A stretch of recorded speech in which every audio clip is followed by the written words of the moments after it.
Live. Shang-Chi. Don't go ninjin nobody that don't need ninjin.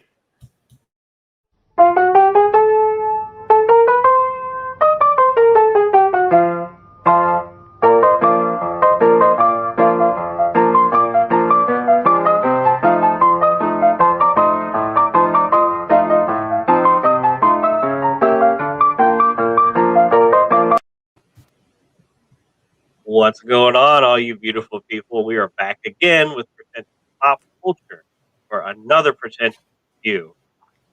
This time, gentlemen, we got Shang-Chi, because this is going to be a great... And the legend of the Ten Rings. Not the 10 rings, the 10 rings. I'm kind of confused about that. But anyway, of course, it's going to be a great, fantastic Marvel show today, because I am Justin, as always, the Culture Coyote. And joining me, once again, the Disney Grizzly, Lucas Abels. That's me. And if you like these reviews and all of our beautiful faces talking at you this great nerd stuff, please remember to subscribe to our channel here and, wherever you find this logo up here, the Pretentious Pop Culture logo. You can find that on Instagram, Twitter, TikTok as well. And please remember to like the video. It really helps us out. Also support Disney Grizzly's other channel, Adventures by Abel. Great Disney theme park content, food content, all that good stuff, other nerd stuff as well. Please go support him on YouTube and Instagram, Adventures by Abels, and give some love to our friend Alex. He's, one of our regulars on here, like regular guest appearances. His channel's In the Bat Loop. That's on YouTube and Instagram as well. And if you want to get some great merchandise, such as our Pretentious Pop Culture t-shirt, please head over to jakesdesignsrw.com, where you can find interesting and nerdy selections on shoes, shirts, swimwear, etc. And it helps us out that way as well. So let's get right into the news before this movie comes out. And first, I want to start off with a conversation that Lucas and I had heading into the theater together. Because that's right. No Disney Plus Premier Access for this movie this time. We are back full speed ahead on these theaters. Which is good. Which is good for theaters. Yeah, and I can't wait till Monday to see the box office numbers on this movie, because it's like fingers crossed. Really, this movie deserves all of it. Give them all the space bucks. But anyway, speaking of a conversation Lucas and I had, I saw in the news Charlie Cox, the man behind Matt Murdock in the Netflix's Daredevil show, was interviewed beforehand, and he had said they had asked him, "Are you in the trailer of No Way Home, Spider-Man No Way Home?" He says, "I can assure you, those are not my forearms in the police interview scene with Peter." And me and Lucas, we know how actors do, where they lie. And so I was like, yeah, he's probably full of it. But come to find out, they played the Spider-Man No Way Home trailer in the IMAX theater, which means the aspect ratio is not 16:9. Beautiful trailer still. It is great to see it again in IMAX. The bars at the top and bottom of a typical widescreen format, no longer the case, because this movie was shot in IMAX. So what did we see? We saw that is not Charlie Cox. Not Charlie Cox. That is, we could see his face with the whole aspect ratio. They weren't like, it looked like they were specifically hiding his face from us. No, they're just trying to keep Peter's face centered, because that's just some random guy, and that's very disappointing, because now my hopes that Charlie Cox is his lawyer in the movie are quite diminished. There's still a chance he's going to be. Yeah, of course, but because he's not needing a lawyer. It looks like in that scene he's not dealing with a lawyer. Looks like he's dealing with a cop still. So yeah, he's being interviewed. Well, we'll see. And just shout out to my mom, speaking of the trailer, for getting me the Doctor Strange. For Fox's sake, fuck. would have been more fitting if it was Coyote's sake, but the pun would. Also, I do want to point out that for anybody who is a big '80s movie fan and likes Tom Cruise, Top Gun has been delayed all the way till May 27th, 2022. That's crazy. Quite the this is almost getting into like video game delay territories where this was supposed to come out summer 2020 and now Yeah, 2 years later it'll come out that's finally. crazy. So yeah, it probably was good because Top Gun Maverick was probably not a giant release. But what we did get, something that technically had been delayed, it was actually the first movie before the pandemic to actually delay the release, where they're like, it's not coming out, we don't know when it's coming out. James Bond, No Time to Die, his official release date is October 8th. Can't wait to see that in the IMAX theater. If I can beat Lucas with like a cinnamon stick or something, maybe I can get him to watch the first 4 in time so he can come join me. Maybe.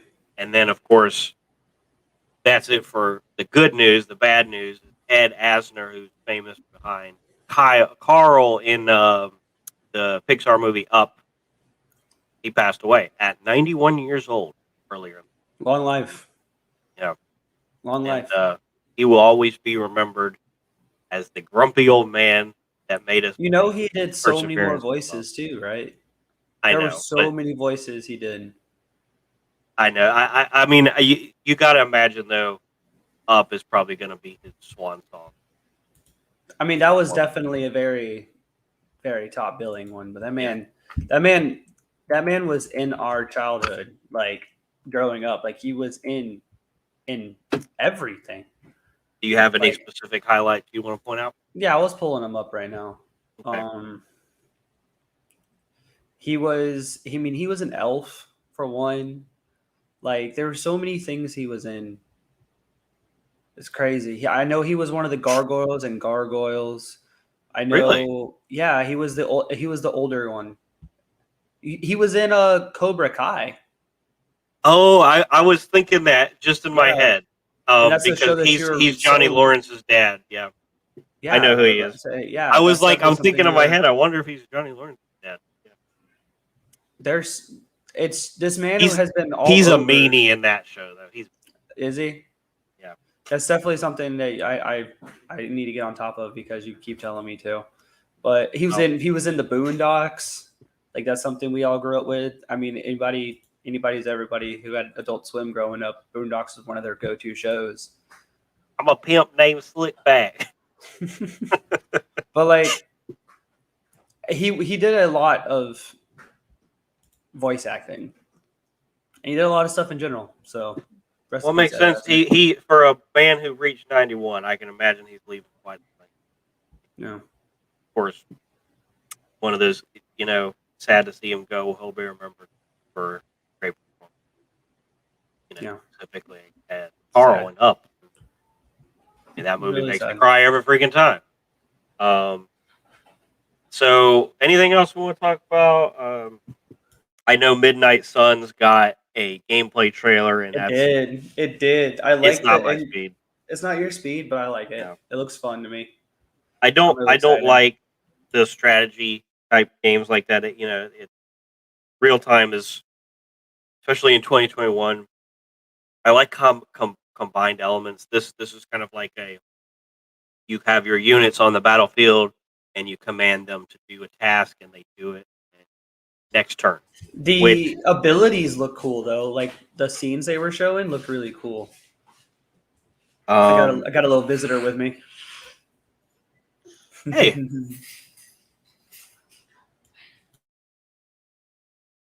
We also there's going to be a Muppets Haunted Mansion. Yeah, so that is super exciting. A ride or a movie? It's a special on Disney Plus. Yeah, I don't know if it's a movie or a TV show exactly. The first time I saw it was the Darren Criss announcement. Darren Criss is from Glee. Anybody who knows Darren Criss is one of his. All you Gleeks out there. Hey, I love Glee. Believe it or not, that's one of I'm. Leaks are fine. I was a huge Glee fan, and I've watched it multiple times actually. I actually got my wife into Glee. So, but Darren Criss is one of the main characters in Glee, and that's where he got his like fame from, as far as I'm understanding.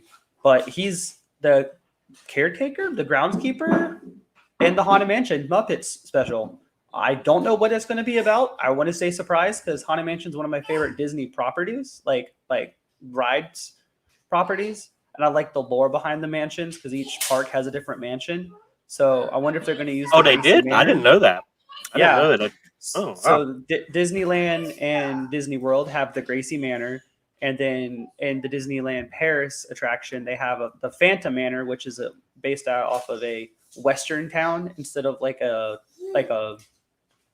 I want to do a that. southern like mansion, like plantation mansion. Colonial. Colonial, yeah. And then we also over in Shanghai Disneyland, they have something called the Mystic Manor, which is more whimsical, and it's a museum that is a trackless ride that has a lot more updated effects because Shanghai Disney is known for that. They have a lot of those better special effects. But yeah, every park has a mansion, but not all of the mansions are the same. Didn't know So that. I'm hoping this is like a spin on the Gracie one, because we already the Haunted Mansion movie that came out with Eddie Murphy was the Gracies. It was the Gracies. It was more of the colonial like plantation like mansion that they show in both of the American parks. So I don't know. I want to have fun with it. I like the Muppets. I really like the Muppets. They're always on this weird up and down revival. It's weird. Thank you for your comment, Lucas. That was horrible. I can't do that. That was Kermit the Frog here. Yeah, Kermit the better. Frog here. But also one Who's more your thing. favorite Muppet, Justin? Who's your favorite Muppet? Real quick. I know. Oscar, Okay, Oscar. Okay. So because that's gonna be me in 5 years. Like when I'm trying to pay off my student loans and I can't do it, I'm gonna just anyway. I one more thing in the news. So if you've watched these reviews and reactions of Pretentious Pop Culture, you know that we're fans of Taika Waititi. He's got this new show on Hulu called Reservation Dogs, which is very old school Taika. And it was just announced that it's going to have a season 2. And I haven't given it that much time, but I did watch the first episode, and I wasn't like completely sold with it. But like, granted, it's like a 30-minute type deal, but it's about it's like a parody of Reservoir Dogs, but with teenagers. I just got a present. Oh yeah. For fuck's sake, Lucas, I was talking. Anyway. Oh god, what's gonna be we're both caffeinated stooges here. It's gonna be quite being the highly episode. caffeinated. This is going to be a very highly caffeinated episode. So Reservation Dogs, it's a parody of Reservoir Dogs, but in the Midwest, it's like these kids that are like thieves. There's 4 teenagers they're all Native Americans. They live on a reservation, and they're stealing like food trucks and stuff to like sell and make money.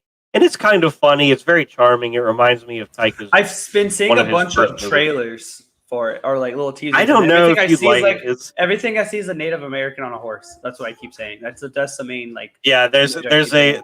there's like a dream. One of the characters gets knocked out, and he has like this dream, and it's this very meta Native American guy rides up on a horse, and he's just like, "Wake up, man!" And also speaking of Taika, What We Do in the Shadows season 3 is just premiered last night. So everyone out there, I need to catch up. If you haven't seen What We Do in the Shadows, you need to go see it. That's Taika Waititi has these charming, witty movies. But before we get too long-winded, yeah, Taika's a great creative human being. You should check out all his stuff, but specifically What We Do in the Shadows. That is probably his best work besides Jojo Rabbit and Thor Ragnarok, which I think are But what about though? I thought Wilder People. Yeah. That's a good movie, but it's not anywhere near the drama levels of Jojo Rabbit and the comedic levels of Thor Ragnarok.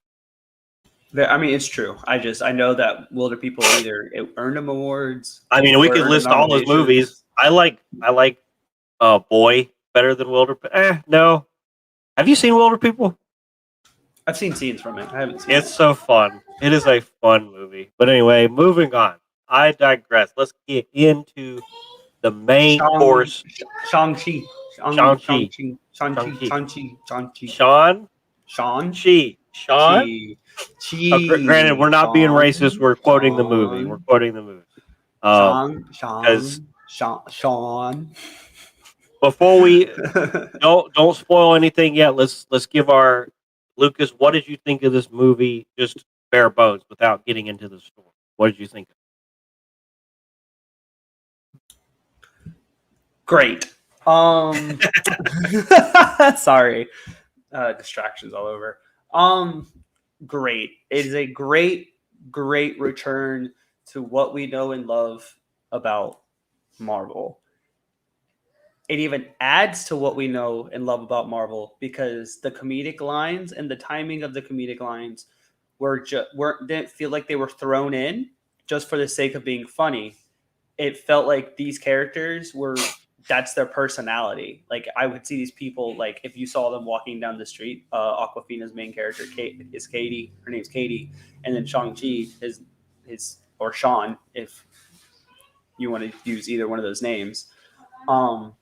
Their characters and the way they act, I could see them being those comedic, like jokey people in real life. It's not just like, oh, I'm gonna have a sake of a joke here for the sake of a Marvel joke. And that was it wasn't forced. It was dynamic and natural.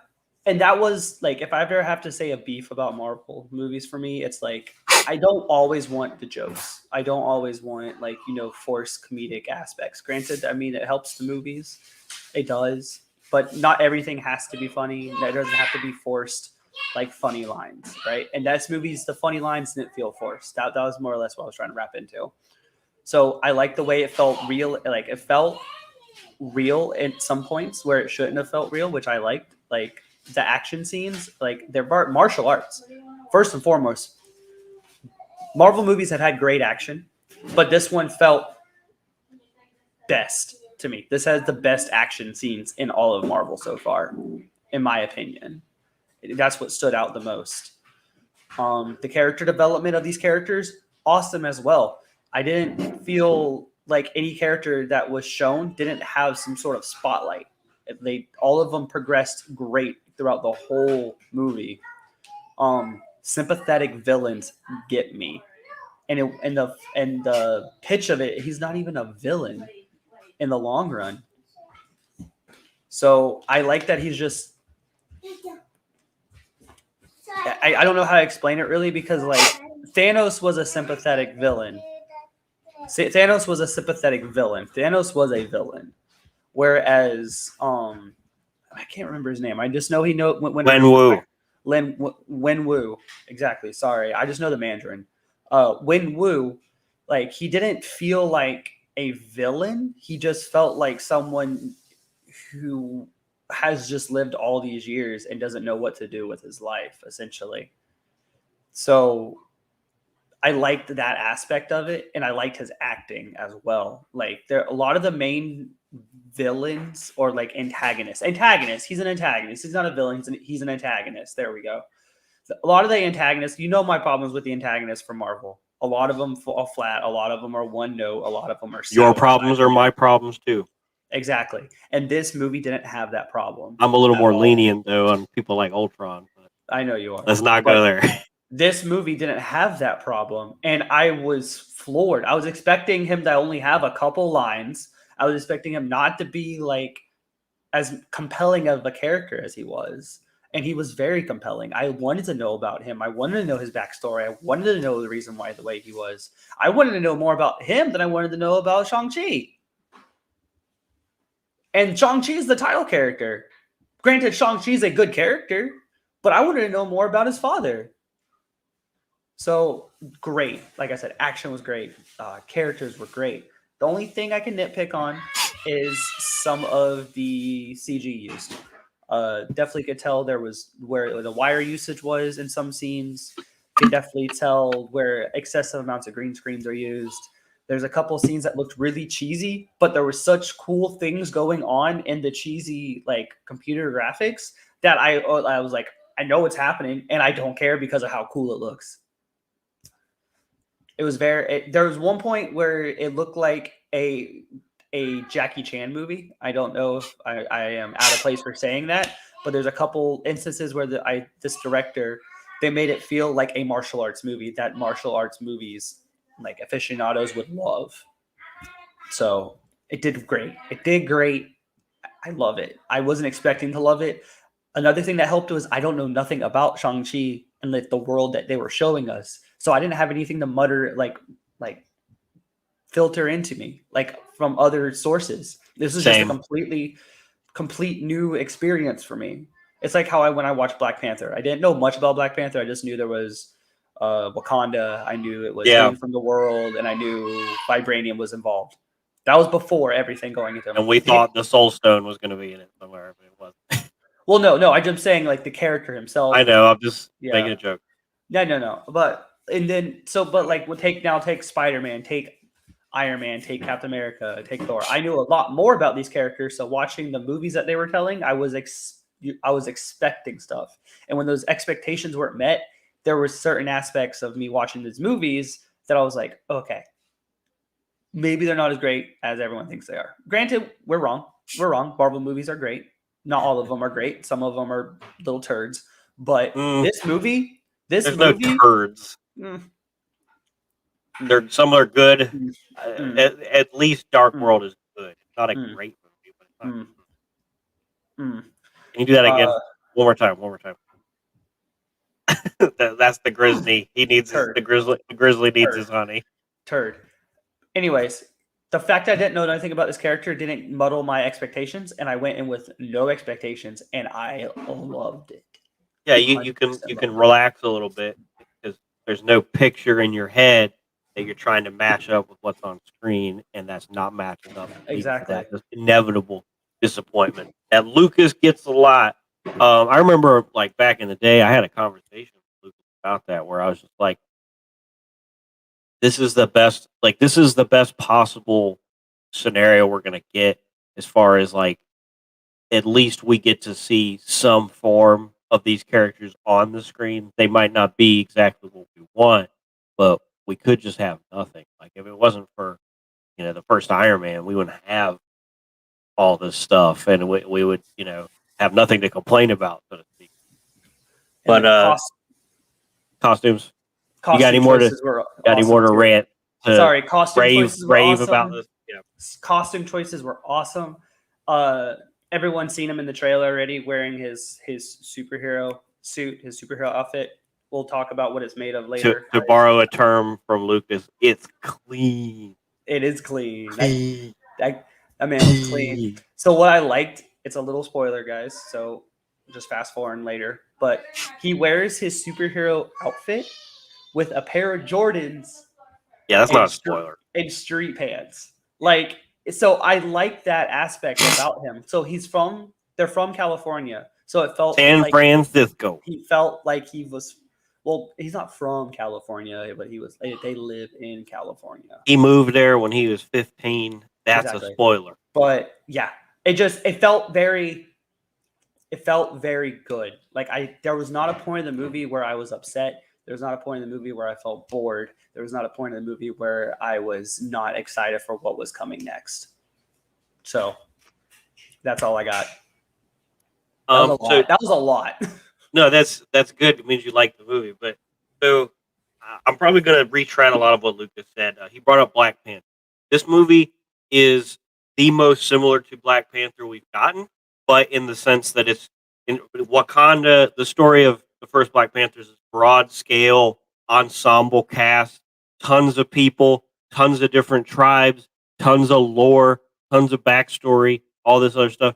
Shang-Chi is more laser focused to about 5 characters. Really only 5 characters that really have any kind of, real arcs and anything that matters, but because they're focused on those 5 characters so heavily, we get to see a lot of those stories developed to a greater degree that most of the Marvel movies have given us.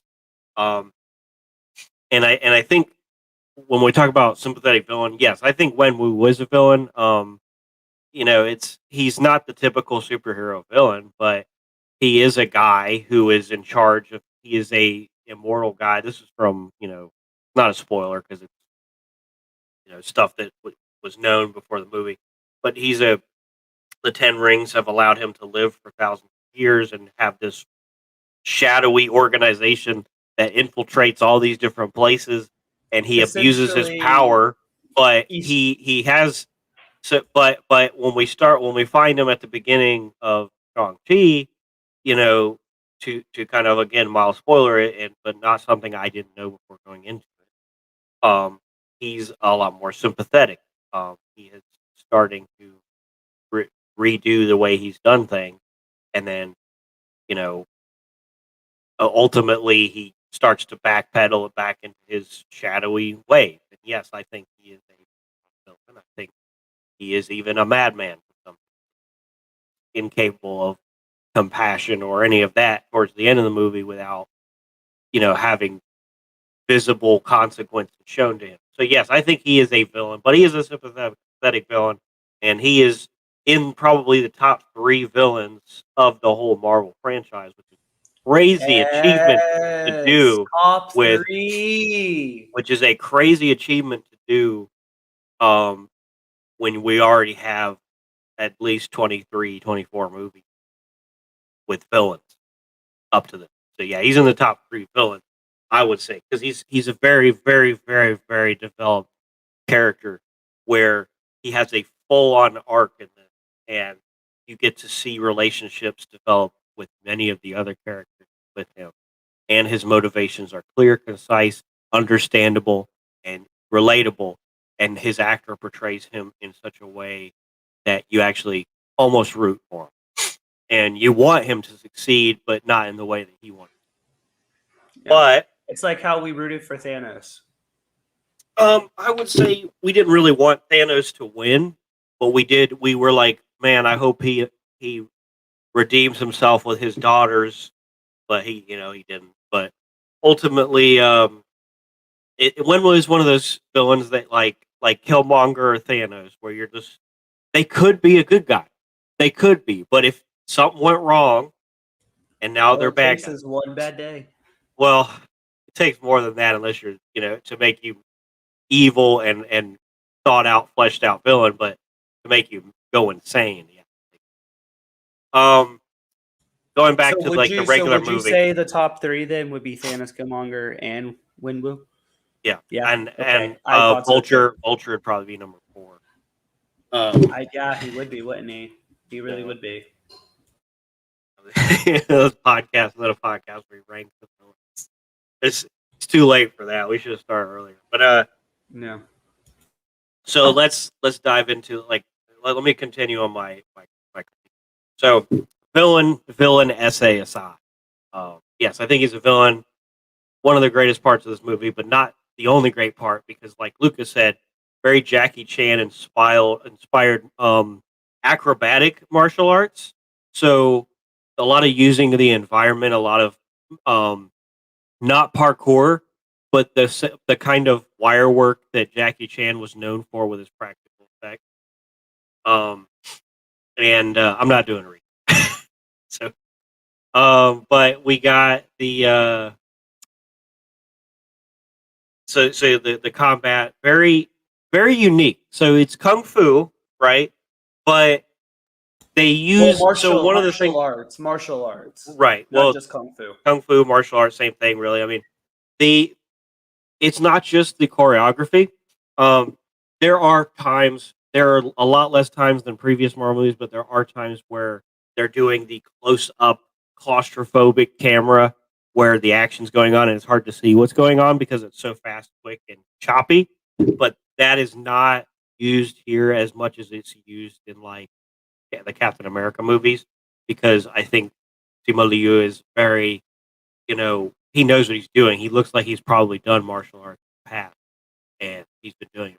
He's really good at what he does. Speaking of martial arts in the past, I used to take martial arts as a young kid. Let me rank this fight real quick. Spoilers. But the one of the things I will say about the movie. So, okay, the martial arts, the cinematography, the way the camera follows the action is extremely fun, unique. I've never seen like there's mild spoilers. There's a fight scene on scaffolding, and so you're having a verticality in it where people are falling from a higher level to a lower level. There is a move where someone does a flip from one level to another to land on the same position they were originally in, just one floor down, and the camera flips with the action. So you get to follow all of it in a very stylized, fast, and smooth way where you can see everything that's going on. Plus, there's constant pans in and pan out where you can see the wider shots, which is the best.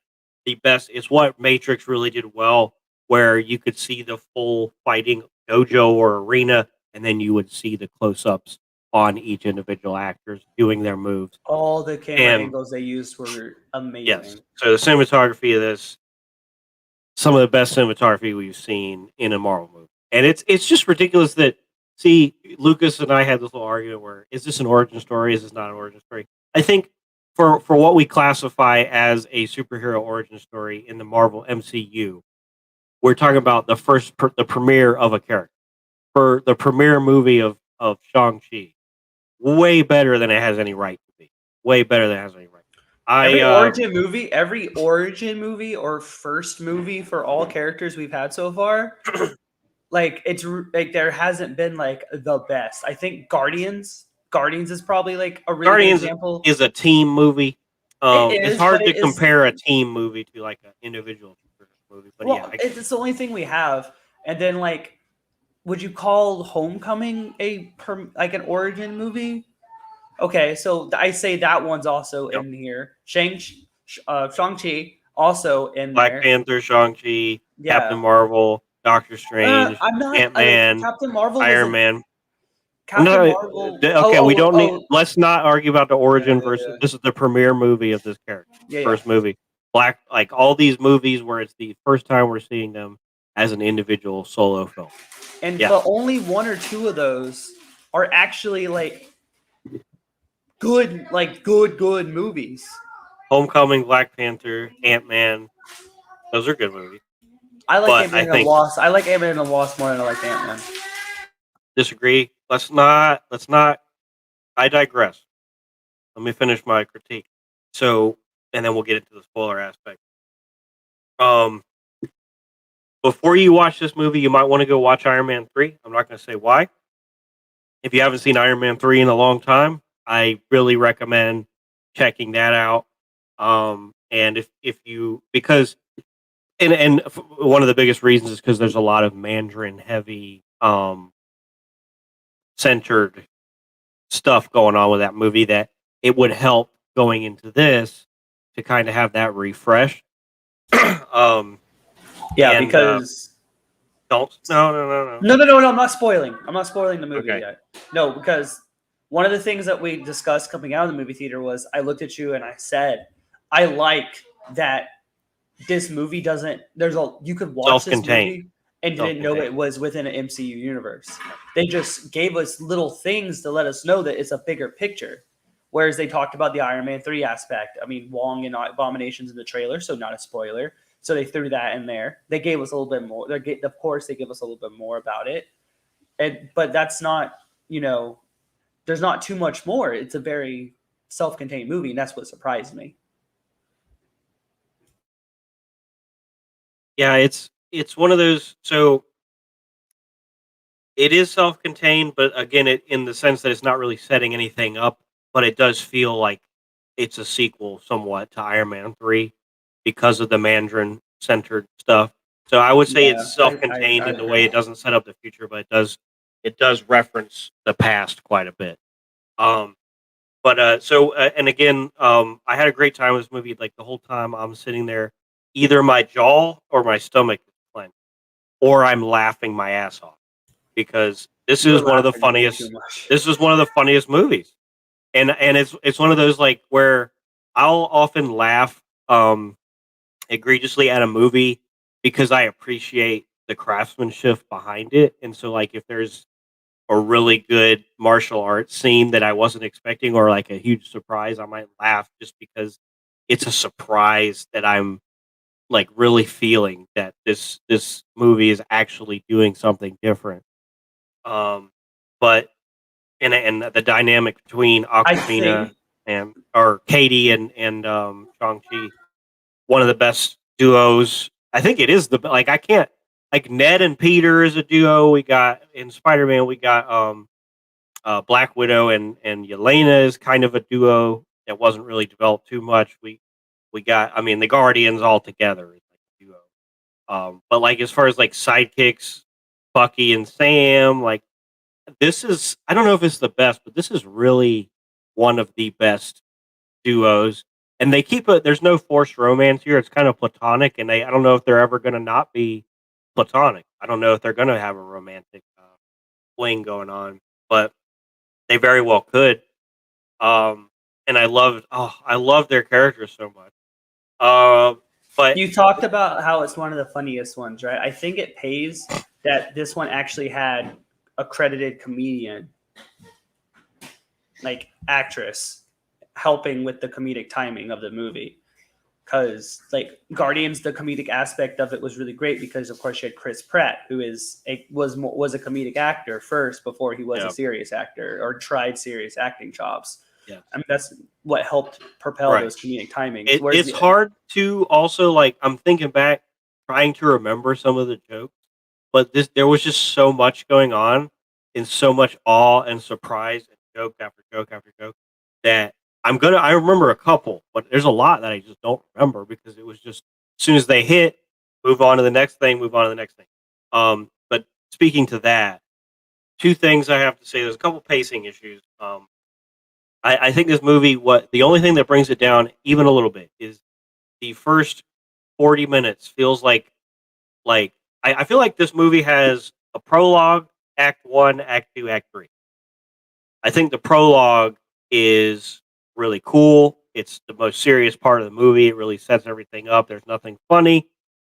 We get introduced to a lot of like the special effects, the kind of CGI that we're going to use, the kind of like world where it's like a little entrance into the world. And we pick back up in San Francisco. And that's like act one.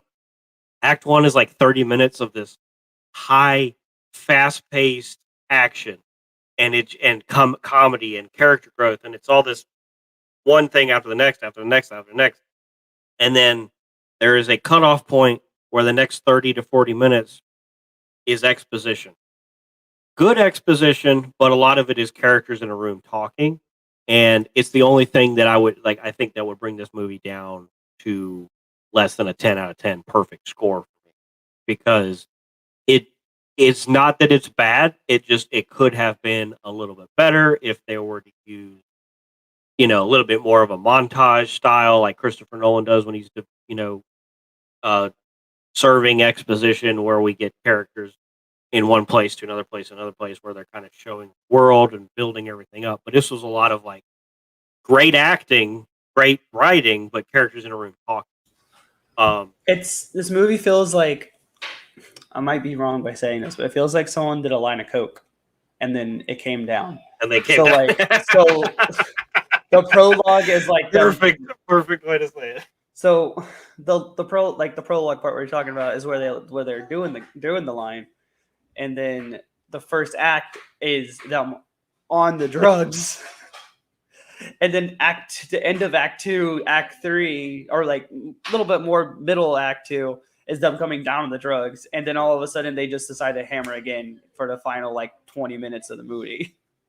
Yeah, the final battle, the final like it's also funny because like thinking back, the first few action scenes we get that are long and cool, there is absolute escalation as far as like it's it's like tiers of the first action scene, a handful of people. The next action scene, 5 times that handful of people. The next action scene, 400 times that. It's like, what the heck? What the heck just happened? So, but I did look at Lucas. I said we can see how this guy is going to be a part of the event. I didn't talk about the 10 rings. I like the powers. I think the powers are very interesting. It's like Tron. Speaking of Coke, it's like Tron Legacy disc battles on Coke. Yeah. Mixed with a little bit of Save. Sonic. Yeah, save that because I don't know. Save that real quick. That thought because there's something. One of the questions I want to ask on the stream Okay. Before involves we get to spoilers, may we're involve the almost there. 10 rings. May involve the 10 rings. It may involve the 10 rings. So, let's do a really quick recap. Just a little spoiler recap, not like a full-on recap. Well, but let's the do like a last little thing I want to quick one. point out is there is something that happened in the plot that I did not feel was earned towards the end. It's something that happens with Aquafina's character, where she has to perform a task, and we'll talk about that in the spoiler part of it. But she cannot so it's something she's just figured out how to do, and she performs this miraculous task that it works for the movie, and they joke about it later on, which kind of eases the tension a little bit, but it just feels like out there and like that wouldn't happen. It's kind of like seeing people in Fast and Furious fall like 50 stories onto a car and not even have a scratch on it. It's just like it's getting to that point where it's like that wouldn't happen. But anyway, moving on. You want to recap and get into the spoilers? Yep, let's do it. Okay. So that is our thoughts on the movie. And this is unlike Black Widow, where I would have probably said wait, unless you're a huge Marvel fan, till Disney Plus. You need to get off your couch. You need to leave work early, call out sick, and get some Go see this, tickets but stay and go safe, see this guys. movie. Stay safe. First off, yes, theaters are open. We just Get want to vaccinated, do wear a the mask, PSA. Stay safe social when you see it. distance. Go to a theater that you know is going to be clean, and if you can rent it out, rent it out. If you can't, go on a slower period of the day. But anything you can do to go see this is worth it. But like Lucas said, stay safe. All right, now this is where we're going to spoil the movie. It just came out, so I imagine most of y'all probably haven't seen it. So don't stay here unless you're just gung ho about spoiling all the surprises.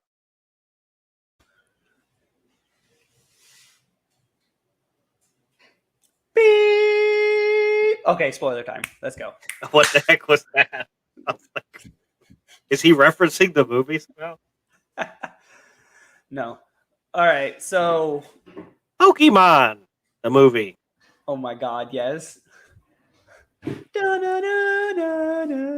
Pokemon mixed with Land Before Time, mixed with Jurassic Park, mixed with dinosaurs. God, this was the best kaiju movie. What? This like best kaiju movie? This isn't a kaiju movie. It's a movie that has a kaiju at the end of it. All right. Anyways, so Shang-Chi coming out of the gate. This movie starts off with really good music, and then it also shows us a flashback first, right? Like it shows us this really beautiful flashback the prologue. of Wu Wen and When the Wu. Wu Wen Wen Wu. When Sorry. no, say it right. When Wu. Wen Wu Wen Wu Woo Woo. That's not a But hard name to remember. I know. I'm sorry, but Wrong we with get the to see Disney a great Grizzly. prologue. We get to see a great prologue and the legend aspect of the 10 rings, which is only for like 5-10 minutes, not even 5 to 10 minutes. It's just a little quick recap of like why the 10 rings are and what they do. They keep someone alive and they give you superpowers by even allowing you to jump higher. You can fight better. You can block things. Yeah, they're not even energy projections. You literally fire the rings off at people. And in the legend, if you are a bad guy, they are blue. If you are a good guy, they are orange. Gold. Gold? Gold, Gold. orange, gold. I don't know. Something. Gold.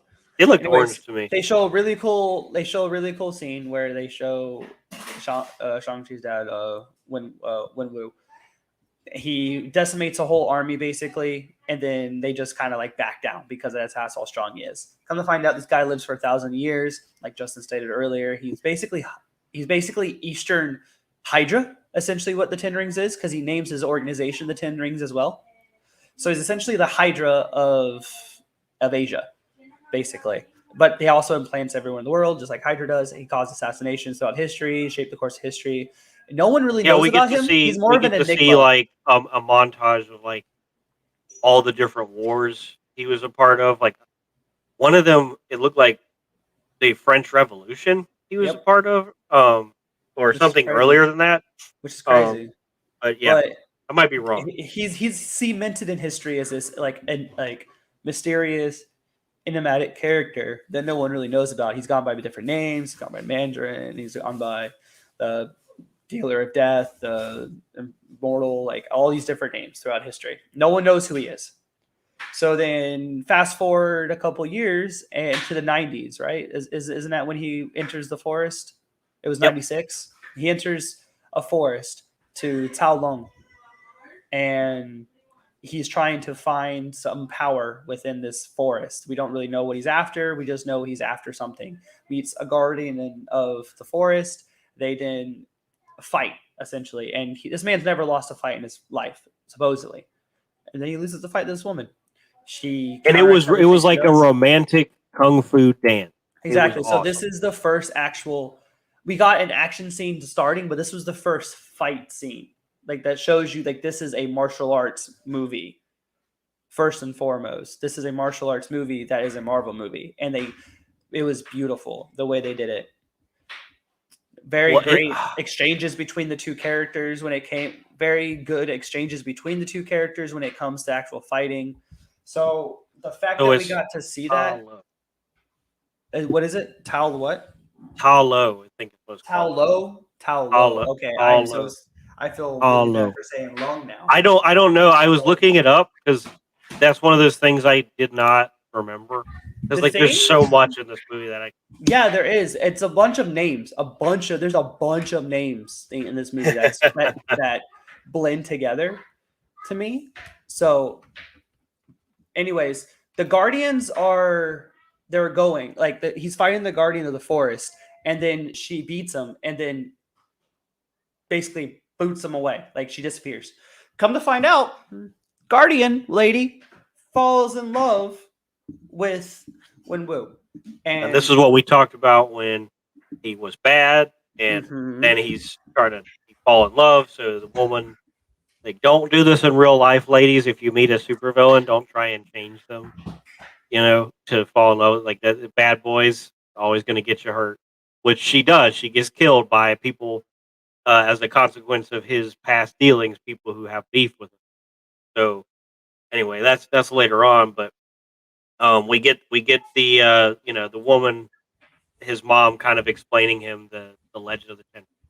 So as a child, she would always tell him the story about how her and dad fell in love and how the Ten Rings are a thing.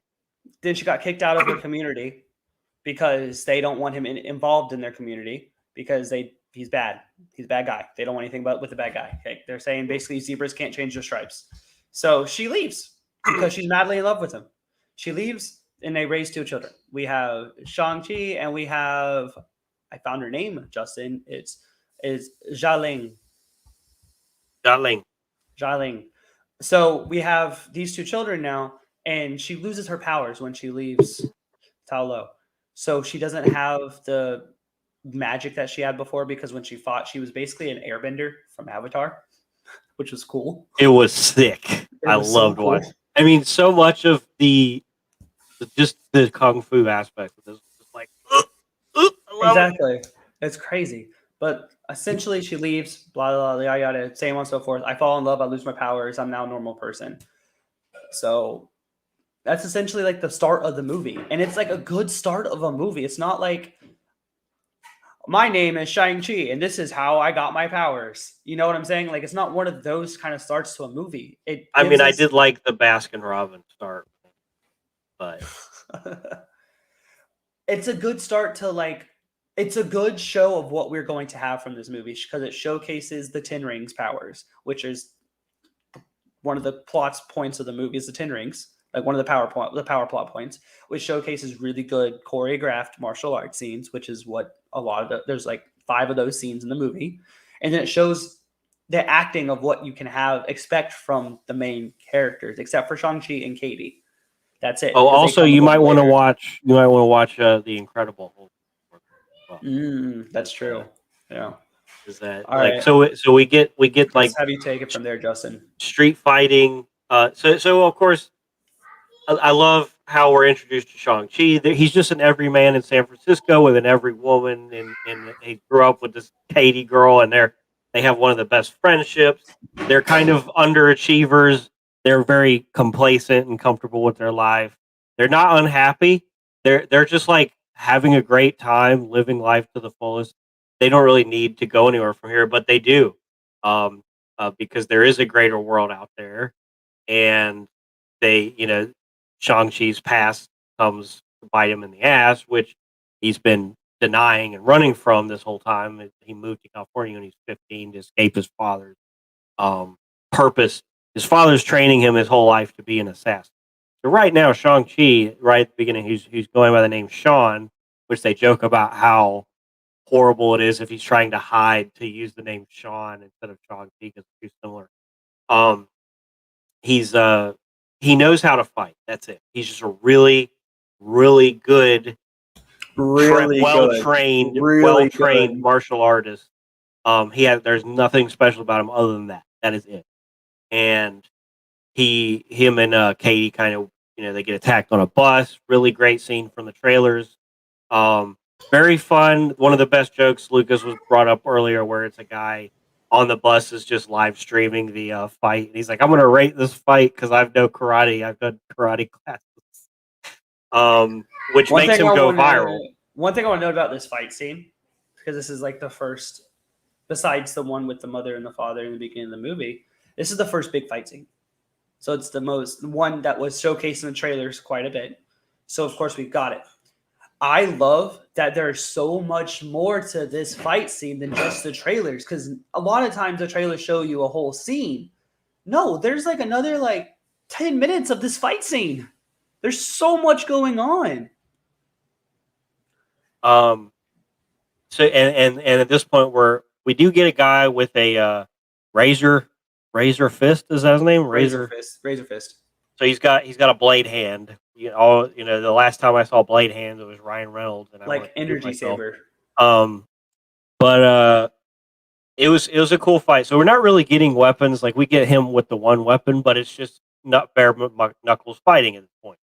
Um, and they get off the train. Everybody's fine, but Katie's like, "Who are you? What's going on?" So they go into that backstory a little bit.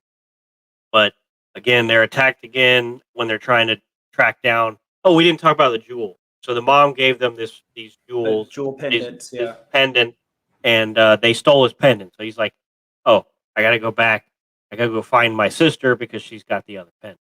And his sister, Xiaoling, Xialing. It's Xiaoling, XX Xiaoling. So anyway, IA Ling. I have no idea if either one of us are pronouncing it right. We're going to Yeah. go with Xiaoling until we know different. Um, while Shang-Chi was trained every day, she was a woman, so they refused to train her, but she ended up training herself. And according to her later on, she's like, I did it better. And this is where they go into the fighting, the underground fighting arena, and we get some Easter eggs. We see a guy with the extremis Yes. fighting someone, and of course, we see the comic book accurate Abomination fighting Wong, which we saw in the trailers. I can't get over how Little, it's a comic book accurate one too, and not um, the atrocity monster from freaking Incredible Hulk. yes, and I was a little disappointed with how little we got with the scene. I was hoping there would be more. It was just a background thing that happened to remind you that Wong is a thing because he'll be important at the end. But it was just so cool because we're growing to love Wong. Like Wong is now like when you saw the first Doctor Strange, you love him, but you didn't think he was going to be this big sidekick character that was actually going to be like this, the It's like mover and shaker. It's like Happy Hogan almost to me, or like I was telling you about, but like Phil Coulson. You know, like they're like these sideline characters in maybe, the but movies, Wong but like feels a little bit more like I'm going to pop up a lot now, and he has mastered the art of like Doctor Strange knows all this other stuff, but he never really employs the sling ring to its fullest. Whereas Wong is like, I really only use the sling ring and shield every once in a while. But is anybody using the sling ring better than me? No, because he takes portal yes, punch. yes. So he uses Abomination's own fist against him with the portal, which is just like Wong, GOAT, greatest of all time here. I don't know, but and it's revealed that he's like, come on, Emil, and they're like Right? buddies. They're That's like bros. crazy. I don't That's know why, crazy to me. but they're like You saw him taking him back to a jail cell, right? Like the same cell that held the Hulk in Avengers. yeah, Yeah. yeah. So that means he's like breaking him out of jail to go and make some To money in a spar, fight. yeah. Which of course Emil would say yes to. Which is and at this point you're like, were they unable to turn him back into what's his name? Emil can't. Emil. Abomination can't turn back into Emil. Okay, so he's just Abomination for forever good. changed. Yeah. But now he looks more More like fishy. he's More got fishy. the head More fishy. fins. Yeah. More fishy. More Um. fishy. But anyway, and then Lucas was able to predict. He's like, oh, I bet Shang-Chi's going to be fighting his sister, and of course that happens, and Come to find that's out, where she's we the get owner of this underground yeah. ring, mind you, because She's she's been like, if I can't have my father's empire, I'll make my own. yeah, she's the overachiever, whereas Shang-Chi's the underachiever. He's the more humble. I She's the love more that like aspect. I she's love it.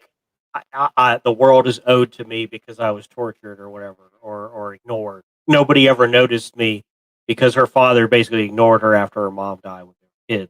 And so she's like, I have to make a name for myself because I want to be noticed. Whereas Shang-Chi's like, leave me alone, let me go hide. Which You know what? You great know what's dynamic as Lucas said. interesting what you just said about that, because she was told by her father, he's like, I can't look at you because you remind me of your mother, right? Very Because of the tropey, way yeah. she looks. But then the aunt who we meet later in the movie, who's the aunt of the mother, because they really quick they go to Michelle Talo, Yeoh. and she doesn't say that to the sister. She says it to Shang-Chi, that she's like, you look so much like your mother. And Lucas goes, no, he doesn't. And I was just like, I was like, yeah. Besides me saying that, joking aside, I found it really interesting that the dad thought that she looked like the mother, while the aunts thought Shang looked like the mother. Interesting. Just think about it. Yeah. It's a little. It plays into what you said, that Wu Wen is more, or When Wu. When Wu is like crazy, a little, like he's crazy, because like if he sees that, why did he see that in Shang as well, and just like trained him and like did everything with him? Like if he could look at her, like, you know what I'm saying?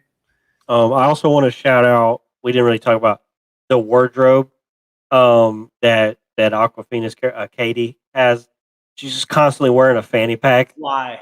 And There's a like, scene, like I didn't realize the fanny pack, because Justin said it. Justin, you said it early in the movie, and I just you must have you were texting or something when they made the first joke about it. Where there's a joke earlier where they're telling them to grow up, and the camera just centers both of their outfits, and they look like teenagers, like with what they're wearing. But like Aquafina looks like a teenager from the '80s with the way she's wearing like a Jubilee jacket with a fanny pack.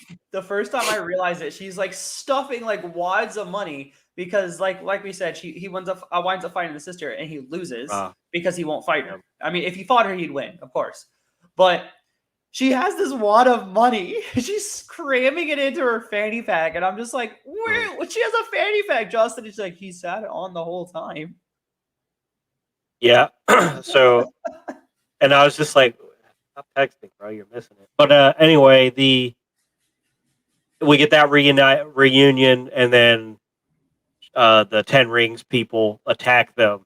And this is probably my favorite fight scene of the movie because it goes from, you know, your basic fight scene, and they're in a skyscraper, right? That's not finished. So there's scaffolding outside, but they don't get to the scaffolding first. They kind of have this like little skirmish inside, then they move to the scaffolding. We get some of the greatest cinematography of the whole movie, where it's everybody's fighting.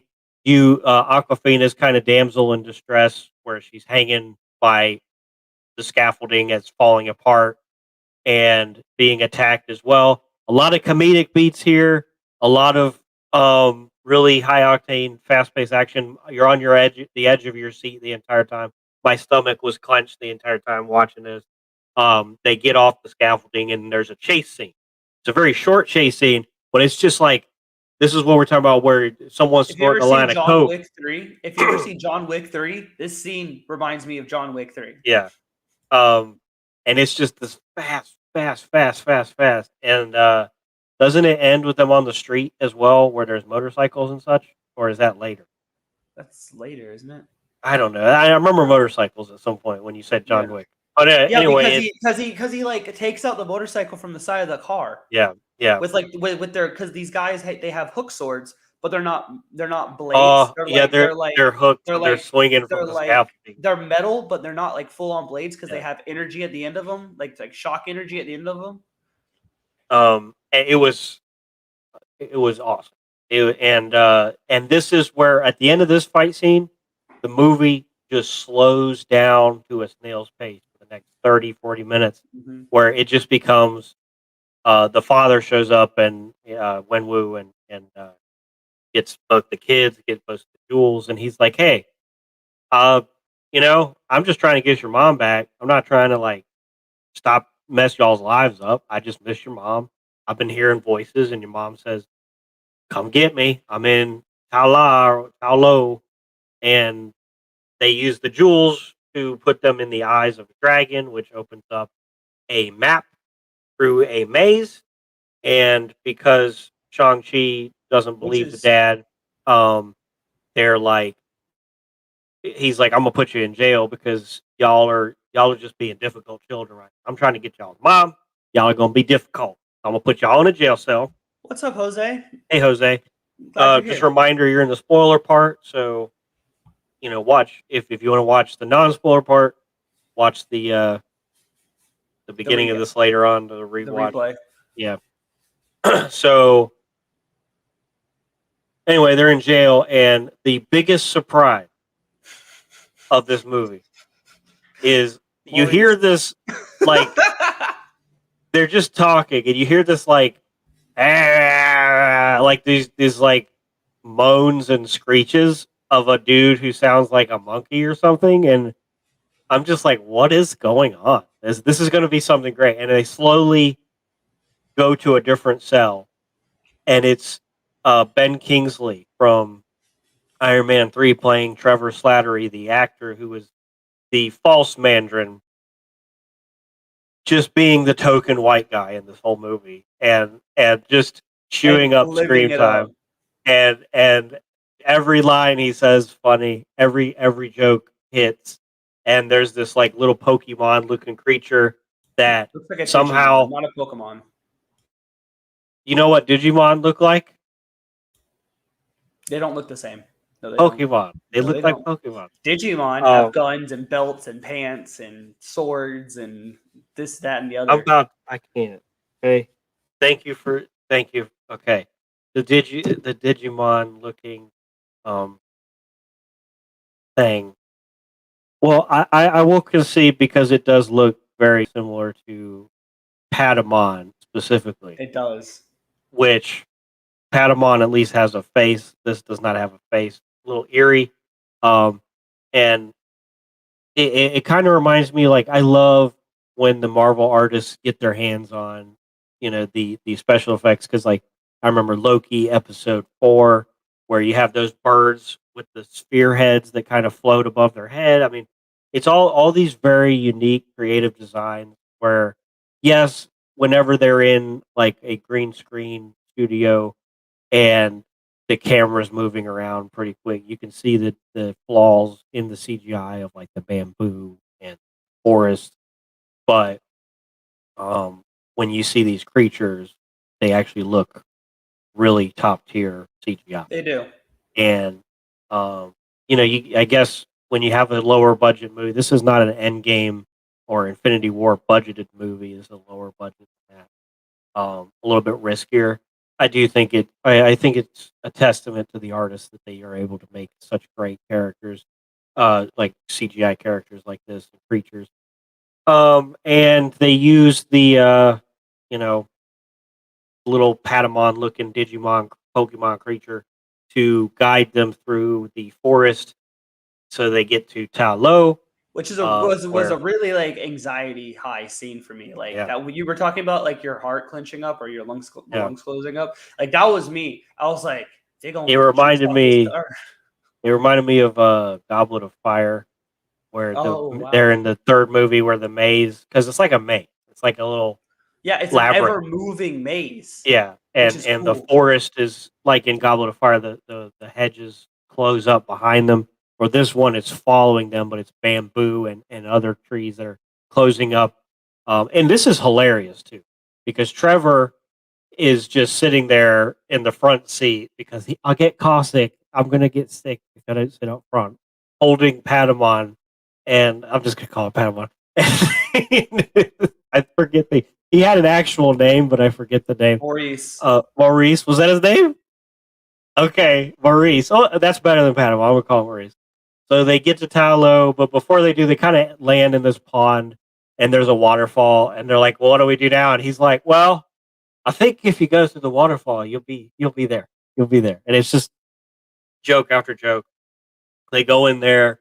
It's another Wakanda-esque situation where a bunch of creatures are running around. This is more It's kind Jurassic of a Park than hidden world. Wakanda. Yes, but like in the sense that this is a Marvel place that is hidden from the rest of the world, True. and Sorry. it has its own style, its own architecture. Granted, it's not like futuristic technology. It's more like ancient, like dynasty, like Chinese Like Dynasty stuff. era. Dynasty is not the right word, but like it's just like an older Chinese village, Like but surrounded feudal? by Like feudal era? fantastical. That would be Japan. Feudal Japan is what you're thinking. Oh, true. I'm just gonna give up trying to pick a specific word, but it's like low school, like Amish sort of like huts and stuff, but they're surrounded by these magical looking creatures. And technically, this isn't even on Earth. They said it's a different dimension, which they play fast and loose with the word dimension versus universe versus timeline. I don't even know what we're doing at this point. It's just another world. And the aunt is there, played by Michelle Yeoh, Wenwu's wife's sister. You And know what this world made me think of? It made me think of the Hollow Earth from Kong vs. Godzilla. yeah, we talked about that Yeah. in our when we were leaving, and it was like, Yeah. not like this doesn't look like the quality of like Avatar, James Cameron, not Last Airbender, but like not like this really high octane, super rendered area. It's very like it's just enough to sell the scene. But what was I gonna say? Meeting So the ant. one of the Meeting the ant. reasons, yeah, one of the reasons that they're going to this place to warn them about Wenwu, who is willing to burn the village down if they don't open the door that is actually guarding, holding back ancient evil. Um, but it is, manipulating Wenwu into thinking his wife is calling to him to have her be resurrected. So they train. Trevor's just kind of there. It's funny. And Wenwu shows up. They have a Wenwu big wasn't the battle. first. He wasn't the first one to try this either, because they were talking about how other people have tried it, but they're trying Wenwu now because of the kind of recent death of the mother, I guess, and the fact that the Ten Rings have the power to destroy the gate to allow it's called the Dweller in Dark to return. Yeah. Which is it's it's crazy to me because we never touch on like what the 10 rings are. They never tell us what the 10 rings are, like where I'm they sure were made, where they're come the way from. this ended, they're acknowledging that they're going to delve Yeah, I know, because but they like, they wanted to keep them an enigma, and that's why jumping ahead, Wong at the end, he's like, these 10 rings are not objects that are in our. We can't find information on them anywhere in our library. They're unknown. We don't know. So they're a and then mysterious. yeah, and we also have a spoiler: Captain Marvel and Bruce Banner at the end. Oh, we're getting it. Okay. Oh, wait a Yeah. minute. Well, we since we're talking about it, No, the end yeah, let's credit jump scene. ahead. Yeah, the end credit scene is them in the Sanctum Sanctorum in the library, and they're talking to Wu about the 10 rings because Shang gets Wong. the 10 ring. Yeah, I'm sorry. Wong gets the Shang gets their 10 rings from his father, and Wong is like trying to. I guess they're trying to figure it out, and they He's don't know like, what the artifacts are. we jumped And ahead, so you're trying to make sure you're building the context. yeah, So at the end, yes, of course, Shang-Chi's got his outfit, he's got his rings. Wong shows up and invites them to have a little meeting with Bruce Banner, who is actually not in his Professor Hulk form. He's back in human form, and he's still in the sling. yep. Captain Marvel is But his arm there. looks normal. Did you see Both that? of them, His arm did look normal. It wasn't like destroyed. It was I don't just know. Both Captain Marvel and Bruce Banner are talking with Hollow video call, like we've seen from Endgame and the Captain America movie. And they're just talking about there was a signal sent out by the 10 rings. They don't know what and is then happening. Wong also, it's either Banner or Wong asked Carol if the rings are alien, and she's like, I don't even know what these are. Yeah. So And they make a little joke where she's like, I gotta go. Bruce has my number. And he's like, yeah, I don't have her number. She kind of does. kind of But Batman's also, herself, but this she where just like lets you know yes. she's leaving. And the biggest laugh for me, because they've had so what Marvel does when they do their jokes, if they do the payoff setups and payoff, the greatest payoff of a joke I've seen in a Marvel movie, possibly. I might be like having some memory loss here, but like I think this is the best because earlier in the movie, one of the first lines Katie says is like, she's telling a story how somebody was bullying someone and she just started singing Hotel California at them, and she's like, confusion is the best weapon, um, which she does again later on to someone I can't remember where. It was in the scaffolding fight scene. One of the 10 rings assassins was coming after her. Yeah, um, and uh, and then because it's already established that Shang-Chi and Katie are like just they just like to chill and have a good time. They're not really all about that Captain America style of like we gotta keep on stuff and make sure stuff's happening. No, they're just like, we're just gonna have a good time. And Wong invited us, so they're like celebrating and happy and everything. But Wong is like, go back home. You're gonna be needed later on. Your life's about to get crazy, and just enjoy the time you have left. And Katie's like, we can do that, or we could. It just cuts to the three of them, Wong included, singing "If you, plenty of room at the Hotel California." I've Drunk never. as I don't. all get out at a I've. karaoke bar. Oh my god! And you just fall in love. From there is like, I am so excited to see these characters again. Granted, I know we're going to see Wong again soon and Spider Man, but like, uh, I was just like, and this is where people started clapping. Now, when we saw Black Widow premiere, the crowd sucked in the theater. Like nobody was clapping, nobody was I haven't happy. had a good. Granted, I that haven't movie had a didn't good earn nerd crowd yet. that movie In a didn't while. earn the applause technically, like at the end, but like at the beginning, you really wanted that. We didn't get the beginning applause, but when the credits rolled, I started the clap. I did. I started the clap, and some people joined me. You did. But with the not the pina colada, the Hotel California scene at the end, Everybody was clapping. Hotel California You are or gonna getting let caught that. singing karaoke. You are gonna let that go. Okay, that was good. That was good. But like everybody clapped, and that was my happiest. Like that is why I like going to Marvel premieres, is because and Star Wars premieres is usually you get the fans that are enthusiastic The and the energy. energy. But ever since the pandemic started, I've been on the fence. Like, is this going to happen again? And now I'm like, yeah, we're gonna if we can like immediately grab some tickets for Spider-Man, we're gonna have that crowd, I think, and I'm excited. But anyway, The going movie's back, gonna sell out. It's gonna be like yeah. Endgame. I feel like Well, the trailer got because more views people. than Endgame. Yeah, I know, So but like people who don't like Marvel like Spider-Man. People who don't watch the MCU Cough, movies cough, Alex, cough, cough. watch Spider-Man movies. So, and this is a lot of Spider-Man movies. But anyways, back to the movie. So, Winwoo. yep. So they have the battle.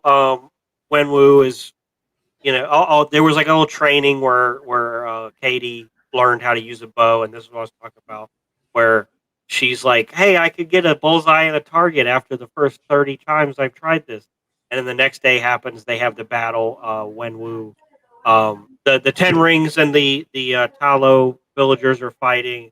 Wenwu and Shang-Chi kind of break away to go to the door, and Wenwu starts beating on the door with his 10 rings, which breaks it enough so that these dragging looking bat creatures are flying out, and they're like regenerative so that only specific weapons can harm them.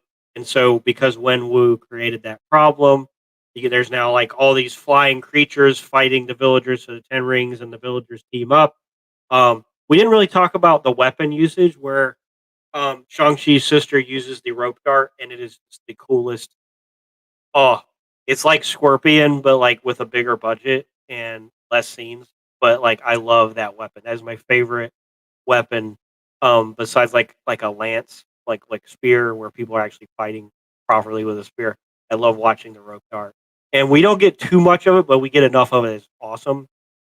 It's And like we don't get a lot of Yondu's arrow. We get like one or two scenes. So it's the exact same comparison to me. yeah, um, and again, also the other thing is like uh Xiaoling. We could have had a little bit more of her. I feel like I kind of felt like we didn't get enough of her in this movie as far as like all the story arc. She has an arc, but it's not as big.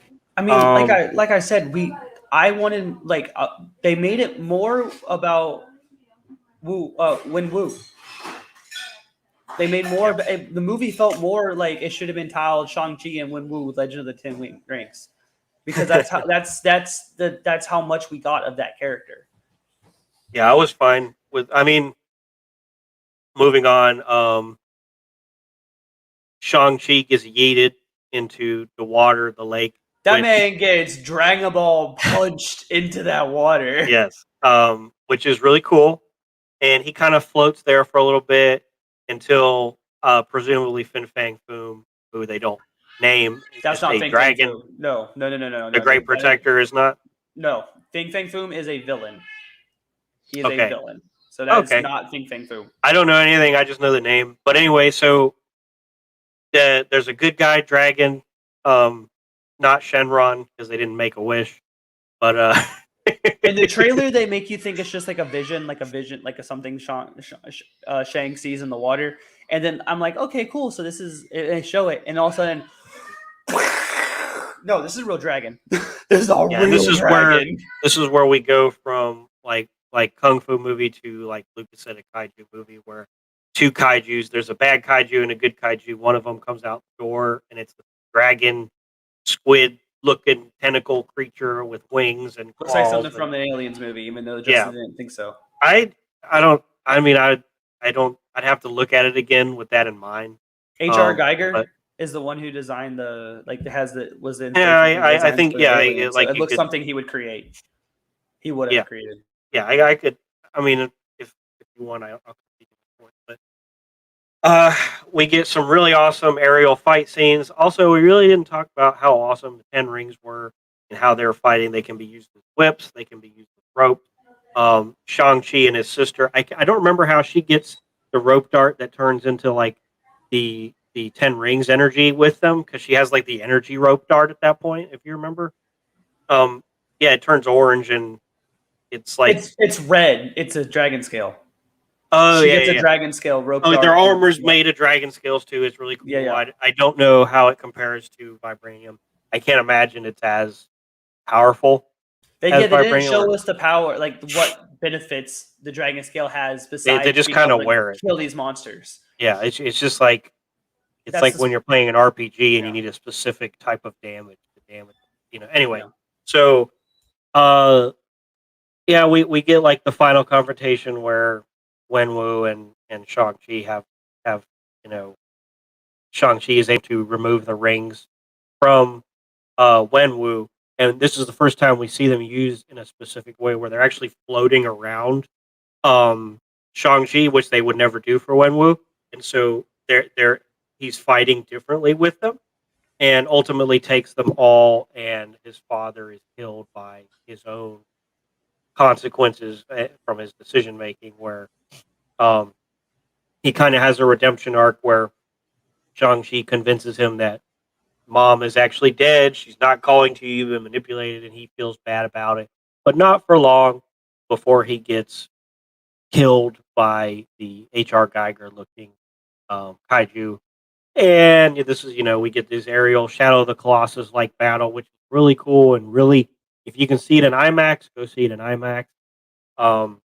It's really worth it. You get this very, very big scale battle, and it all ends with the bad kaiju dying and the good kind of swimming, and it kind of feels like a Disney movie for a little bit, where he's kind of It swimming really around. did. It They really did. have, but technically it is a Disney movie, but they have like a little funeral with a bunch of lanterns in the water, and they go back. And throughout the movie, there was, Katie and Shang-Chi had discussions about their life with their two friends who were kind of like overachievers. One of them was kind of snooty about it, and they're telling the story at the same bar with those two friends, and um, they're just like explaining it all without even trying to make it like without even like recognizing that it's unbelievable. They're just telling it like it's a regular story. Yeah, because like I said at the end of the movie, it's like Wong Oh, shows up in the bar, right, and yeah. opens up the portal, brings Shang and Katie to the Sanctum Sanctorum to talk about what they were going to talk about in the end credit scene, like we just said. But like I said it to you that like these people are just like things just happen now in the Marvel universe. So that's why I Yeah. think Shang and Katie were just like okay with telling them what they were telling them, because it's like, well, all the population disappeared, because they did reference the population disappearing in the very beginning of the movie. It's like because the snooty friend was like, we live in a world where over half the people can just vanish. Mhm. She's like, so Kevin why are you Feige people? also said that like the way they've set up their new studios now after the pandemic and everything, they're making it easier for just crossover appearances to just kind of happen more often. So we're going to see that. And he Which says makes Wong. Yeah, he was talking about specifically Wong. But I also forgot to say, Katie, Aquafina's character, after only having had a day to train with a bow, she shoots an arrow about 700 meters away from a flying creature that is a gigantic creature, and just so happens to distract it enough for them to get away and kill it. So technically, Katie kills the thing in a sense, and I just didn't feel like Sean her with the big old spear having ball. just used a bow for the first time. Nobody is going to be able to make that shot. And granted, they joke about it. No, they can't. You can't make that. Is an impossible shot to make, Lucas. Have you tried firing a bow? No, I'm not. I'm agreeing with you. Like it wasn't paid off, but Oh, I like thought you were. I thought you were like defending it, but it's one of those like it's a movie, so just forget about it and move on. And they even joke about it at a bar. Like I took the shot. It was great. I actually killed the thing, and which is okay. But I just didn't feel like it was earned for her character to have that kind of dramatic of a impact. Like this is the point in any movie where the side character grabs like a frying pan and smacks someone with it and goes, "I can't believe that actually worked." Like that. I mean, that's tropey, and we didn't necessarily need that, but like the arrow thing was just like, Yeah. All right. Well, but guys, that was the spoiler part of the end credit episode. scene. Ling is now the head of the The Ten 10 Rings Rings. after her father's dead, and she's turned it into the kind of stylized, urbanized graffiti art everywhere, and presumably, is going to do like what she was doing with fighting. Yeah, she combined the Fight Club and the 10 Rings essentially. Yeah, and that was like again when this movie ended. Bravo. Standing ovation. So good. Before we get into the ratings, Justin, I did want to ask you this. That's why I said let's hold back on talking about the 10 Rings and what they could do, because possibly it might be involved in your favorite fight scene. But I think you already talked about your favorite fight scene, didn't you? It's the scaffolding, but it's like these like fight scene is more of like these are battle scenes because it's multiple people fighting. It's a lot of different folks. I did like the Shadow of the Colossus-esque fights, but when it comes to like seeing kung fu, it looks the best when it's done in a realistic way, but in a way that's a little bit over the top, but not too much. And I think the bamboo or the scaffolding stuff was believable enough that it didn't. It was still really good. It was. There's not a lot of kung fu. It's more acrobatic stuff going on, but it's still like the best use of camera, the best choreography, the best setup, the best staging. That's my favorite. For me, it was the premiere fight between Shang and Wenwu. Well, Them showcasing what the 10 Rings can do was probably one of my favorite aspects of the movie. that felt more of a dance to me, but like if we're talking dances, I think the best usage of kung fu would be that, and when Shang spars with his aunt. Those are like the best like choreographed scenes, but they're not really fights. But for me, the massacre, I can still call it a fight scene because when Wu was fighting them, it was when he goes and massacres the people within the gang at the restaurant. That was crazy to me, watching what was happening when he was fighting them. This is how he annihilated them without remorse. And he used these rings to kill people, whereas they're not bullets, they're not energy projections. He's just force pushing these flat objects and just causing like concussions and blunt force damage with these things. Crazy scene, probably one of the most gruesome scenes in the whole and Marvel in general. Like I really like too how some of them. it, like the camera pans around. It's like you see the reflection of the fight scene, Mm-hmm. and I love when they do creative stuff like that, as long as it doesn't take away from the action. My favorite actual fight scene. Aspen Bins and hey, what's up, man? Can I have a request for you guys? Can you guys show the full design T-shirt you guys wear now with the full screen each other? Like if you're talking about the pretentious pop culture shirts, or the ones we're wearing now. The ones we're wearing now. Yeah, the ones we're wearing now are not pretentious. I'm wearing a Disney one, and I'm wearing a Miyagi-Do, which is nice. So, but karate. My favorite fight scene is between. But if you're talking about the pretentious pop culture, we'll talk to Jake about that. Yeah, but Shang and his father win. That scene is amazing, showcasing what can be done with the 10 Rings. Because all up until now, all we thought of what could be done is what Win was doing with the rings. A lot of like upper body movements, using them on your arms. One of the things that Shang does he puts them on his feet, and he does an overhead kick with them, and he lines his foot and his leg with the rings to cause more damage. And I was like, there's other usages of this, and Shang was learning with it. It's something he's never used before. He's learning on the fly, and that he showcased once again when he fought his aunt. But he's like, okay, so now I know how to fight like my mom because I saw it. He's a very fast learner, it seems like, when it comes to different styles of fighting, which I really like. And I like that the two had a very difference in fighting. So like when you talked about the rings going around him, it was more like his mom, because his mom was a very counter style fighter. That was the style of fighting that they were using. I like that setup and payoff too, where he's training with his aunt and she's saying like, not this, and it's a very subtle way to show the audience that we're talking about not going on the offensive. We're talking about going on the defensive. Yeah. And then when he got the 10 rings, all 10 of them, well, even when he got the first 5, they started going around him as more of like a protective barrier instead of being the aggressive force that we've seen him use so far. It is so cool looking. But yeah, like as far as like fights go, it's cool. I love the aspect, like we're gonna get more of this. Like we've just scratched the surface. We've got so much of it, but we're still just scratching the surface of these rings capabilities.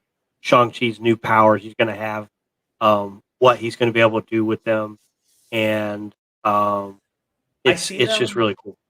I see them as like Captain America's shield, right? So every time we've seen from the first Avenger to Captain America and the Winter Soldier, we've seen the shield used. And each time we've seen Captain America use the shield, it's been better and different each time. There's something new he does with it. There's something like crazy he does with it. Like one of the standout moments is where he uses Mjolnir and the shield together, right? So the fact that we saw that. So the fact that that was what we saw as like an item within the MCU that kept changing over time of how it can be used, I hope they showcase that with the 10 rings and seeing different ways and different like styles and different like usage of this item. I hope they just don't fall flat. I hope there's a bigger payoff with these items. And I hope that they expand upon. So with the first Avengers, we got Iron Man.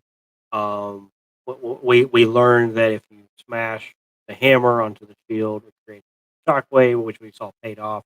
We learned that if you shoot Iron Man with electricity from Thor, he gets a big charge up. We learned if Captain America puts a shield up and Iron Man uses his repulsor on it, it makes it go wide. That's from a freaking video game too. That's where it came from. And what I really want more of that. I feel like we've gotten a lot of that, but not enough. And I really hope that can you imagine if Spider-Man shoots a web through the 10 rings and like uses the web to it's like thinking someone, all the combination moves from like Ultimate Alliance and X-Men Legends. Give us some of that with these rings, man. Give us That's what I'm hoping. Is I hope these aren't just. I hope what we saw gets better each time they're showcased. Yeah, I don't want it to stay stale. I don't want to think like, oh, now that I know they can fly off the arms and they come back, it's like that. I looked at you and said, oh, that's like Mjolnir. So what's new with these? So then I saw them line the foot, and I was like, oh, that's different. And then he's also around. I'm like, oh, that's different. They also use them for maneuverability, where he can launch yourself and then slow your descent while you land. So he used the power of them. But did you see Shang? He used them to step up. Like he had them in the air. Walk on them? Yes, he used them to walk on them, whereas his father used them to essentially like Hulk jump into the air. So the difference usage. Well, you can use either way depending on the situation. But the possibilities of like combination. Like first we gotta know who the new Avengers team is. Because if it seems like right now it's mostly magic users. Shang-Chi. Because we know Wanda, presumably Wanda, Falcon, Captain America, Bucky, and Spider-Man, and Doctor Sean. We don't know. Kate Bishop is probably going to be on the new team. You think she's going to be in Avengers or Young Avengers? Probably. She's the founder of the Young Avengers. True. Okay, so She-Hulk? Yeah? You think She-Hulk will be on the team? I think she's going to replace Hulk as like the muscle. I think the Squirrel Girl. When we get to sorry, I had this already put up. We've been talking about it. I think the new Avenger team we're looking at is basically just all the characters but different flies. So like we get Riri Williams, Ironheart, and Wakanda Forever. Young Avengers.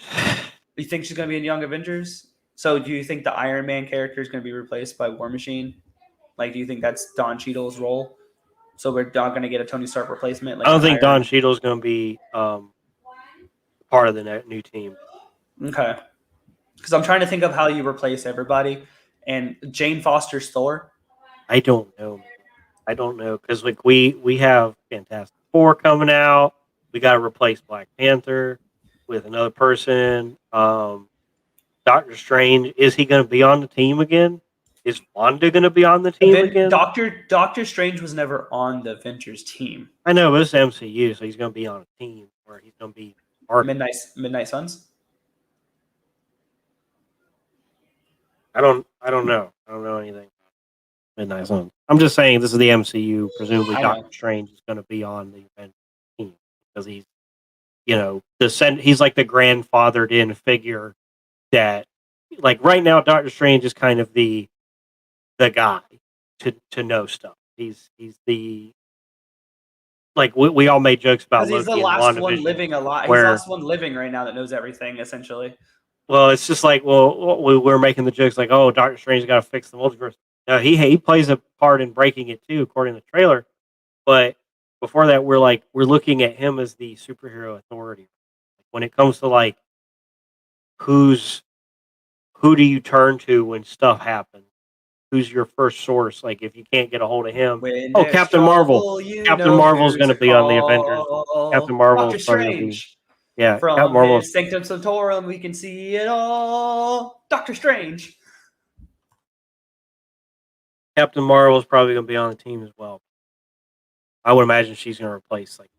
I don't think she's Iron gonna be Man. on. I don't think she's gonna officially be on the team. I think she's that heavy hitter you call in. Or like, just for, when is Captain Marvel coming in? Are you coming, Carol? Like that's the neat part. I'm not. I'm And she too just flies busy. away to space. I'm too busy doing hot space girl stuff. Like, she also had different hair too. She had long hair. Yeah. Like So every time we see a video, she's got to have different hair now. So clearly, this is quite a bit after Endgame because she had like Yeah. the bob short haircut. Which I like. That is very comic book accurate. Look like Carol. But can you imagine like when she exited the phone call? Like, what if her show had just finished the commercial break and she's like, I gotta go back to my space program. It's like I'm watching Space Glee right now. Sorry. All right, Justin. 9 out of 10. 9 out of 10. Same. Um, I'm not even gonna wait because it's exactly the same. I mean, I could go 9.5, but it's like No, I don't want to do. I don't dislike the pacing. I don't dislike it, but it would have been better. It could have been better if there was with the exposition in the middle. If it didn't slow the movie down so dramatically that it just became people in a room talking. I feel like the special effects. Granted, I don't want to say like they don't really make the movie. Like, I don't even know if they are the reason I'm making points. But if you're going to critique it at all, yeah, some of the special effects doing better. But fight scenes are great. That's why it got knocked down to a 9 for me. The emotional effects. Yeah. The emotional resonance is great. I feel like I'm overlooking a lot. This is the first movie in a new character's franchise that we're going to see continuing on. So there's not a lot of closure. There's not a lot of wrap up. And I personally like it when they do connect to other movies and they do set up things. Did not a lot of setup here. Not as many Easter eggs as I would hope for. Then again, I'm not a biggest Shang-Chi fan. The only setup we have is the in credit scene. Like all the signal scenes are setups. Yeah. Is there the 10 rings are and signals, the fact that Emil and Blonsky and Wong know each other. We're going to see that. And we already know Emil is confirmed to come back for She-Hulk. And we do know that Xia Ling is the head of the Ten Rings. Which again, one of the reasons I take off all the characters that had story arcs, she didn't have the biggest story arc. I feel like the final battle between Wenwu and Shang-Chi, it didn't end the movie. It wasn't the climax. The climax was the kaiju battle. I feel like they should have reordered those because after that emotional impact, you then have more battle, so it kind of bogs it down a little bit. I'm okay with I wouldn't change anything. But I think this movie stands. It is is Well, probably the best. I don't know. My big thought is is it better than Black Panther? was That's my there biggest. was there anything that happened big after Yondu died, or did? Yeah, they had the funeral. I mean, like a big action set piece or anything. Nothing, right? No, because that's when Ego was when Ego was breaking down. Okay, cool. Because I was gonna kind of compare it to Yondu because that's what I did with you in the theater. I was like, when he was like, "I might have been your father, but he wasn't your dad." Yeah. Like, because that was the exact same feeling I had when Win was dying. I was But like, when "Dang." Wu died, and we get it's emotional, but instead of lingering in those emotions, it's like we get another 10 more minutes of battles, and so we never really the emotional impact is diminished by We the didn't fact get to hang on the fact action, that action, action, he lost action. his father. And Shang-Chi and his sister don't really have a talk about it. They just kind of look at each other, and there's this mutual emotion. Well, there's no connection between the two of them because she does not like him. But they were raised together. They remember her dad, so the fact that they're both orphans now, there would be some camaraderie there because they do have the same parents and whatever. But it's just like Jia Li Ling Jia Ling. We could have gotten more of her character. She was really cool. That's another thing that kind of brings. As far as villains go, 3 out of of the top 3, he's number 3. With Ultron being number 1. Just kidding. I will fight you. I know. You get triggered by the Ultron thing. 100% fight you. What's that? You'll fight me? Okay. But it's 9 out of 10. Lucas, you have anything to throw in there as well? Or? No, I mean you said special effects, but that was the breaker for me. 100% special effects. So there was nothing really nothing else a problem for me personally. Do you agree with the lack of emotional impact of the father's death because of the fighting? Or I mean, I see that now that you said it, but when I was watching it, I was like, okay, so his father died so he could be the hero. Because the deity that they were fighting was a god, essentially, not a god, but a deity. It was killing the protector. So it's how do you stop this? Oh, by giving him by shooting it with an arrow after just having learned how to. True. But he did spirit bomb it inside with the 10 rings. So he shot the 10 rings inside of him and was like, give he me your power. He Kamehameha. He put the rings. Oh no, he Kamehameha. He Kamehameha his father. Man. His father he did. But to the dweller in the dark, he spirit bombed him because he's like This is also Lucas and I looked at each other. We were like, this is proof of concept Dragon Ball Z or Avatar Last Airbender as a movie. That could work. After seeing this, it's they can work. It can work. But yeah, 9 out of 10 for me. That's it. All right, I give it 9 out of 10 possible Maurice. That's how many Maurices I get. Are you muted? Muted by itself. What? Interesting. What'd you say? I said, can that be our new ranking system? Maurice's? Maurice? No. Because I don't know. I don't know what the plural form of Maurice is. Is it Maurice or is it Maurice's? Maurice-I. Because Maurice's makes me want chocolate candy. Maurice-I. Maurice's. Let's get some Maurice's.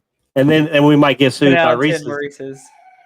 No, that's 10 out of 10 Maurice-I. Never again. 10 out of 10 Maurice-I. No, this is a 9 out of 10. 9 out of 10.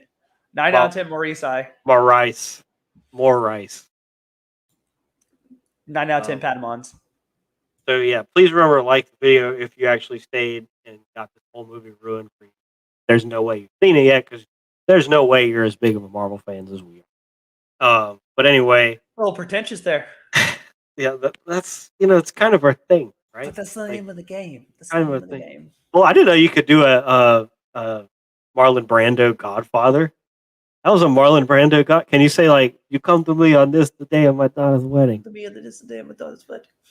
It kind of you had it and you lost it. I wasn't thinking about it. I started thinking about something and say we'll make them an offer we can't refuse. Try it again. We'll make them an offer you can't refuse. Yeah. I'm not trying. We'll make him an offer he can't refuse. I'll make a man out Come of to you. me on this day of my daughter's wedding. Wakanda forever. Wakanda forever. Anyway, thanks. Wakanda forever. My first ever Marlon Brando impression, ladies and gentlemen. Anyway, so please remember to like this video if you enjoyed watching us spaz out while we try and review a movie. We'll be back again, presumably Monday with What If episode 4. Yep. We can stick to that plan. That'll be great. Remember, subscribe to our channels here. Keep up with the latest news on Twitter and Instagram. Pretentious Pop Culture there. Adventures by Abel's, Instagram and YouTube. In the Bat Loop, Instagram and YouTube. And it's Jake's Designs RW.com. And remember, we're on TikTok as well. Pretentious Pop Culture. And thanks a lot for joining us. Till next time. On a dark desert highway. Cool wind in my hair. All right, guys. Bye. Hotel California.